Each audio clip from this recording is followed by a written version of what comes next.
Welcome back to Tirupati Sri ప్రజ్ఞాడి ఎస్సీ YouTube channel. యాప్లో మన తిరుపతి శ్రీ ప్రజ్ఞ యాప్లో కౌటిల్యకు సంబంధించి ఎగ్జిట్ వారికి ప్రత్యేకంగా ఎగ్జామ్స్ అనేది కండక్ట్ చేస్తున్నాం. దీనికి సంబంధించి ఈ యొక్క కౌటిల్య బ్యాచ్ ఆన్లైన్ ఎగ్జామ్ సంబంధించిన పీడిఎఫ్ అనేది మీకు ప్రొవైడ్ చేసాం. ఈ ఎగ్జామ్కి సంబంధించి మీరు ఎలా చదువుతారు, ఈ ఎగ్జామ్ రాయడానికంటే ముందు ఆ రోజు మీరు చేయాల్సిన డైలీ ఆ యొక్క కృత్యాలు ఒకసారి చూస్తే, ప్రతిరోజు ఉదయాన్నే మీరు ఏ రోజైతే ఏ సబ్జెక్ట్ అయితే ఆ సబ్జెక్ట్లోని ఏ టాపిక్ అయితే చదువుతారో అవంతా కూడా మనం డిస్ప్లే చేస్తాం. సెకండ్, దానికి సంబంధించిన నోట్స్ మొత్తం అకాడమీ టెక్స్ట్ బుక్స్ ఎన్నైతే ఉన్నాయో ఆ అన్ని academic text books linked up 10th class వరకు ఉన్న ప్రతి ప్రాబ్లమ్ని కూడా మనం సొల్యూషన్తో సహా షార్ట్కట్తో సహా ఆ పీడిఎఫ్లో ప్రొవైడ్ చేస్తాం. మీరు సింపుల్గా ఆ పీడిఎఫ్ ప్రింట్ తీసుకొని మరీ చదువుతారు. నెక్స్ట్, దీనికి సంబంధించి మీరు ఆ రోజు ప్రిపరేషన్ మొత్తం కంప్లీట్ అయిన తర్వాత సాయంత్రం ఆన్లైన్ ఎగ్జామ్ అనేది రాస్తారు. దీంట్లో కొన్ని వేల మంది రాస్తారు. వారందరిలో కూడా మీ మార్క్స్ మరియు ర్యాంక్స్ అనేది కూడా ప్రొవైడ్ చేయడం జరుగుతుంది. ఏ విధంగా అయితే నోట్స్ మీరు ఆఫ్లైన్ డౌన్లోడ్ చేసేసారో అదేవిధంగా ఈ పీడిఎఫ్ కూడా మీరు ఆఫ్లైన్ డౌన్లోడ్ చేసి దీనికి సంబంధించిన ఎగ్జామ్ అనేది ప్రిపేర్ కావడం జరుగుతుంది. దీనికి సంబంధించి మరలా ఎన్నిసార్లు అయినా కూడా మీరు ప్రాక్టీస్ చేసుకోవడానికి అవకాశం కల్పిస్తుంది మన తిరుపతి శ్రీ ప్రజ్ఞ డిఎస్సి. అయితే ఇందులో మొదటి ప్రశ్న చూద్దాం. 27 మరియు 46 మధ్య ఎన్ని పూర్ణాంకాలు ఉంటాయి? ఈ ప్రశ్నకు మీరు ఆన్సర్ చేయాలంటే ఈ బ్యాక్గ్రౌండ్ కాన్సెప్ట్స్ మీకు తెలియాలి. అంకెలతో ఏర్పడేవి సంఖ్యలు. ఇందులో భాగంగా పూర్ణ సంఖ్యలు ఉంటాయి, పూర్ణాంకాలు ఉంటాయి, ఇంకా సహజ సంఖ్యలు ఉంటాయి, సరి సంఖ్యలు ఉంటాయి, బేసి సంఖ్యలు ఉంటాయి, కరణీయ సంఖ్యలు ఉంటాయి, అకరణీయ సంఖ్యలు ఉంటాయి. ఇట్లా రకరకాల సంఖ్యలు ఉంటాయి. వీటికి సంబంధించి ఒక్కొక్క క్లాస్లో ఒక్కొక్క చోట ఇంట్రడక్షన్ ఇవ్వడం జరిగింది. అవన్నీ కలిపి ఒక చోట మనం ఫుల్ ఫ్లెడ్జ్గా నోట్బుక్ అనేది రెడీ చేసాం. దానికి సంబంధించిన పీడిఎఫ్ అనేది మనం యాప్లో అప్లోడ్ చేసాం. దీనికి సంబంధించి సరైన సమాధానం ఆప్షన్ 2 18 అని చెప్పవచ్చు. తర్వాత ప్రశ్న చూద్దాం. ఒకసారి మూడో ప్రశ్న చూద్దాం. ఉత్క్రమం అంటే గుణకార విలోమం లేని అకరణీయం ఏమిటి? గుణకార విలోమం లేనటువంటి అకరణీయం ఏమిటి అని చెప్పి అడగడం జరిగింది. సరైన సమాధానం ఆప్షన్ 1 0 అని చెప్పవచ్చు. అసలు గుణకార విలోమం అంటే ఏమిటంటే, ఏదైనా ఒక సంఖ్యను మనం గుణించినప్పుడు అది మనకు ఆన్సర్ అనేది 1 రావాలి. ఇప్పుడు 0ని మనం గుణిస్తే 1 అనేది రాదు. మనకు 0తో దేంతో గుణించినా కూడా అది మళ్ళీ 0 వస్తుంది. కాబట్టి గుణకార విలోమం లేని అకరణీయం ఏదంటే 0 అని చెప్పవచ్చు. తర్వాత ప్రశ్న చూద్దాం. 6వ ప్రశ్న ఒక్కసారి గమనిద్దాం. భూమి నుంచి 20 మీటర్ల ఎత్తు నుంచి ఒక లిఫ్ట్ ప్రారంభమైంది. అది గని లోపలికి నిమిషానికి 6 మీటర్ల చొప్పున కిందికి వెళ్ళిన 15 నిమిషాల తర్వాత దాని స్థానం ఏమిటి? ఇక్కడ ఈ విషయాన్ని మనం అర్థం చేసుకోవాలంటే ఇందులో మీరు ఏం చేయాలా, గని లోపలికి నిమిషానికి 6 మీటర్ల చొప్పున కిందికి వెళ్ళింది. అయితే 15 నిమిషాలకి దాని స్థానం ఏమిటి అని అడగడం జరిగింది. ఇక్కడ మనం చూస్తే 6 నిమిషాలు, నిమిషానికి 6 మీటర్లు అనింది. 15 నిమిషాలు అంటే మొత్తం 90 మీటర్లు లోపల ఉంటుంది. కానీ అందరూ 90 మీటర్లు అనుకుంటారు. కానీ అది భూమి నుంచి ఎంత ఎత్తులో ఉంది అనేది గమనించాలి. ఆల్రెడీ ఇది భూమి అనుకోండి, 20 మీటర్స్ ఎత్తులో ఉంది. ఈ 20 మీటర్స్ని కూడా మనం క్యాల్కులేట్ చేయాలి. ఈ 90 మీటర్లు అంటే ఇక్కడ నుంచి మనం క్యాల్కులేట్ చేసుకుంటే వచ్చేది 70 మీటర్లు వస్తుంది. సరైన సమాధానం ఆప్షన్ 4.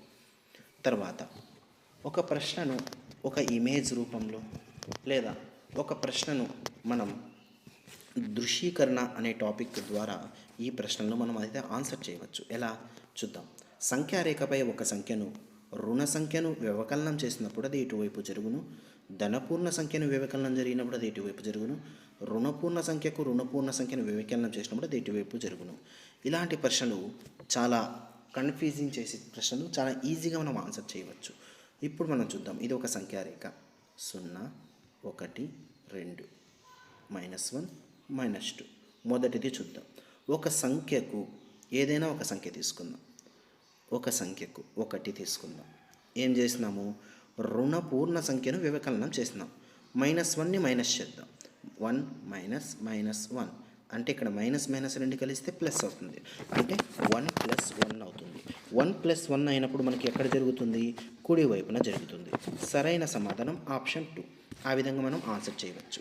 తర్వాత 8వ ప్రశ్న, సంఖ్యారేఖపై ఒక సంఖ్యకు ధనపూర్ణ సంఖ్యను వ్యవకలనం చేయడం ద్వారా అది ఎటువైపుకు జరుగును?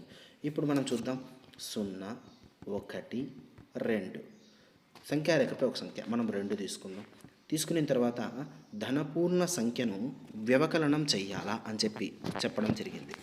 ధనపూర్ణ సంఖ్యను వ్యవకలనం చేద్దామంటే 1ని మనం తీసేద్దాం. 2 మైనస్ 1 1 వస్తుంది. అంటే 2లో నుంచి 1 పోతే 1 వస్తుంది. కాబట్టి ఈ స్థానం నుంచి ఈ స్థానానికి వచ్చింది, కాబట్టి ఇది ఎడమవైపు జరుగుతుంది అని చెప్పవచ్చు. తర్వాత ప్రశ్న చూద్దాం. సంఖ్యారేఖపై ఒక రుణ సంఖ్యను వ్యవకలనం చేసినప్పుడు అది ఎటువైపు జరుగును? ఈ విధంగా మనం చెయ్యాలంటే ఖచ్చితంగా ఈ కాన్సెప్ట్స్ అనేవి ఈజీగా తెలియాలా. సరైన సమాధానం ఆప్షన్ 2 కుడివైపు అని చెప్పవచ్చు. ఈ సంఖ్యారేఖలపైన ప్రశ్నలు అయితే గతంలో టెట్, డిఎస్సిలో చాలా చోట్ల అడగడం జరిగింది. ఈ ప్రశ్నకైతే మనం ఈజీగా ఆన్సర్ చేయవచ్చు. తర్వాత చూద్దాం. ఈ నెంబర్ సిస్టంలోనే అత్యంత కీలకమైన టాపిక్ ఏంటంటే రకరకాల సంఖ్యలు ఉంటాయి. దత్తాత్రేయ కాప్రేకర్ నెంబర్ అని చెప్పి, తర్వాత రామానుజన్ సంఖ్య అంటే చెప్పి, రామానుజన్ సంఖ్య సంబంధించిన స్పెషాలిటీకి సంబంధించి ఇవన్నీ కూడా మనం నేర్చుకోవాల్సి వస్తుంది. తర్వాత 17వ ప్రశ్న చూస్తే పై అనేది ఒక ఎటువంటి సంఖ్య అని ఇవ్వడం జరిగింది. పై అంటే చాలామంది కన్ఫ్యూజ్ అవుతారు. పై వాల్యూ 22/7 అని కొంతమంది అంటారు, 3.14 అని చెప్పి అంటారు. అలా తీసుకోకూడదు. అలా తీసుకుంటే దాని యొక్క ఆ సంఖ్య యొక్క పేరు మారుతుంది. ఇక్కడ పై అనేది డైరెక్ట్గా మెన్షన్ చేస్తే అది ఒక కరణీయ సంఖ్య అని చెప్పవచ్చు.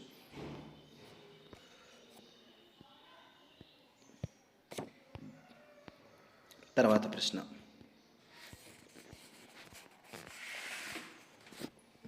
ఏదైనా సరే ఒక సంఖ్య ఇచ్చి ఆ సంఖ్యకు సంబంధించి మనం కాసాగు గాసాబాల ద్వారా ఏ సంఖ్య కూడితే ఆ యొక్క ఇచ్చిన సంఖ్య అనేది సంపూర్ణ ఘనమవుతుంది, సంపూర్ణ వర్గం అవుతుంది అని చెప్పి మనకు ప్రశ్న అడుగుతారు. ఏ సంఖ్య తీసేస్తే సంపూర్ణ ఘనం, సంపూర్ణ వర్గం వస్తుంది అని చెప్పి అడగడం జరుగుతుంది. ఏ సంఖ్యను గుణించడం, ఏ సంఖ్యను భాగించడం లాంటి కాన్సెప్ట్స్ అన్నీ కూడా రావడం జరుగుతుంది. దీనికి సంబంధించి ఇన్ డెప్త్గా మనకైతే నోట్స్లో విత్ ఇన్ షార్ట్ టైం 10 సెకండ్లలో మీరు ఆన్సర్ చేసే విధంగా ఆ నోట్బుక్ అనేది క్రియేట్ చేయడం జరిగింది. ఒక్కసారి ఆ నోట్బుక్ మీరు చదవడానికి ప్రయత్నం చేయండి. ఆ తర్వాత మనకు నిష్పత్తి, అనుపాతం అనే టాపిక్స్ నుంచి అనేక రకాల ప్రశ్నలు మీరు ఇక్కడ చూడవచ్చు. నిష్పత్తికి సంబంధించి, అనులోమానుపాతానికి సంబంధించి, విలోమానుపాతానికి సంబంధించి, బహుళ నిష్పత్తికి సంబంధించి, మిశ్రమ నిష్పత్తికి సంబంధించి రకరకాల ప్రశ్నలు అయితే ఇక్కడ ఇవ్వడం జరిగింది. ఆ తర్వాత 43వ ప్రశ్న ఒకసారి చూడండి. 10 యాపిల్స్ ధర 120 రూపాయలు అయినా 15 యాపిల్స్ ధర. ఇది చూడండి, ఏకవస్తు మార్గం అనే టాపిక్ నుంచి మనకైతే ప్రశ్నలు అయితే రావడం జరిగింది. అంటే మనం పెట్టే ప్రతి డైలీ టెస్ట్లో మనకు ఉన్నటువంటి ప్రతి మోడల్ని కూడా కవర్ చేసుకుంటూ మనమైతే ఎగ్జామ్ అనేది కండక్ట్ చేయడం జరుగుతుంది. ఆ తర్వాత ప్రశ్న చూడండి. 70 మిల్లీమీటర్లు ఇష్టు 2 సెంటీమీటర్లు అని చెప్పి ఇవ్వడం జరిగింది. అంటే మిల్లీమీటర్లు ఇష్టు సెంటీమీటర్లు అని ఇవ్వడం జరిగింది. అంటే మనము నిష్పత్తి సరిగ్గా రాయాలా లేదా కొట్టివేయాల నిష్పత్తిలో కనిష్ట రూపంలో రాయాలంటే 2 కూడా ఒకే ప్రమాణాల్లో ఉండాలి అన్న బేసిక్ నాలెడ్జ్ మనకు తెలిసి ఉండాలి. ఇలాంటి ఎగ్జామ్స్ మీరు మళ్ళా రాసినప్పుడు ఒకవేళ మీకు ఈ కాన్సెప్ట్ తెలియకపోతే మీరు ఇక్కడే తప్పు చేసి మెయిన్ ఎగ్జామ్లో దానికి సంబంధించి కరెక్షన్ అనేది చేసుకోవడానికి అవకాశం ఉంటుంది. సింపుల్గా దీన్ని చూసి అందరూ ఏమని పెట్టేస్తారంటే 7:2 ఆ విధంగా పెట్టడానికి అవకాశం ఉంది. కానీ సరైన సమాధానం చూస్తే మనకు 70 మిల్లీమీటర్లు అంటే 7 సెంటీమీటర్లకు సమానం. 2 సెంటీమీటర్లు అంటే మనకు 2కి సమానం. కాబట్టి 7:2 ఆన్సర్. చాలామంది దీన్ని వేరే రకంగా ఆన్సర్ చేయడానికి అవకాశం అయితే ఉంటుంది. ఒక నిష్పత్తిలో దానికి సంబంధించి కనిష్ట రూపం రాయాలంటే ఖచ్చితంగా ఆ 2 అంశాలు అనేవి కూడా ఒకే నిష్పత్తిలో ఉండాలి. ఈ విషయాన్ని అయితే గుర్తుపెట్టుకోండి. మన తిరుపతి శ్రీ ప్రజ్ఞ డిఎస్సిలో కేవలం ఆన్లైన్ మాత్రమే కాదు, ఆఫ్లైన్లో కూడా ఈ యొక్క రివిజన్ గ్రాండ్ టెస్టులతో పాటు మెంటర్షిప్ బ్యాచ్ అనేది రన్ అవుతూ ఉంది. ఆఫ్లైన్లో హెచ్జిటికి సంబంధించి రెగ్యులర్ బ్యాచ్ అనేది రన్ అవుతుంది. ప్రతి చోట కూడా ఏ రోజు జరిగిన సిలబస్పై ఆ మరుసటి రోజు 50 మార్కులు డైలీ టెస్ట్ అనేది నిర్వహించడంతో పాటు అదే రోజు సాయంత్రం మార్కులు మరియు ర్యాంకులు ప్రకటన చేస్తూ మీ యొక్క స్థాయిని మిమ్మల్ని గుర్తు చేయిస్తూ మిమ్మల్ని మరలా చదివించే సాధించడానికి మోటివేట్ చేస్తున్న రాష్ట్రంలోని ఏకైక సంస్థ మన తిరుపతి శ్రీ ప్రజ్ఞ ఒక్కటే. దీనికి సంబంధించి మరింత సమాచారం కోసం ఇక్కడ ఉన్న నెంబర్కి అయితే ఇప్పుడే కాంటాక్ట్ అవ్వండి. తర్వాత వీడియోలో మళ్ళీ కలుద్దాం. Thank you.